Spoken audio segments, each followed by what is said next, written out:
દેવગઢ બારિયામાં ખાતરની કાળાબજારી સામે તંત્રે સપાટો બોલાવ્યો હતો। મેન્દ્રા ચોકડી પાસે ગોડાઉનમાંથી ડીએપી ખાતર ઝડપવામાં આવ્યું છે। ખાનગી બાતમીના આધારે ખેતીવાડી વિભાગે દરોડા પાડ્યા હતા।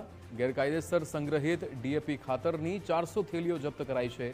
સહકારી મંડળીમાંથી ખાતર બારોબાર ગોડાઉનમાં ખસેડવામાં આવ્યું હતું, ત્યારે કાળાબજારીમાં ઊંચા ભાવે ખાતર વેચાતું હોવાની પણ બૂમો ઉઠી હતી। ખેતીવાડી વિભાગે તાત્કાલિક ધોરણે શંકાસ્પદ ગોડાઉન સીલ કર્યું હતું।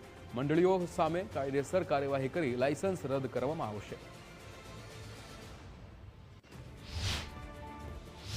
ખેડૂતોની બાતમીના આધારે અમે દેવગઢ બારિયામાં એક શંકાસ્પદ જગ્યાએ ખાતરનો જથ્થો સંગ્રહ કરેલો છે એવી બાતમી હોય તપાસ કરેલી છે, જેમાં બારિયાની બહાર મેન્દ્રા ચોકડી ખાતે ગોડાઉન નંબર 7માં બારિયાના જ 2 ડીલરો દ્વારા ડીએપી ખાતરનો 400 જેટલો બેગનો જથ્થો શંકાસ્પદ રીતે સંગ્રહ કરેલો છે।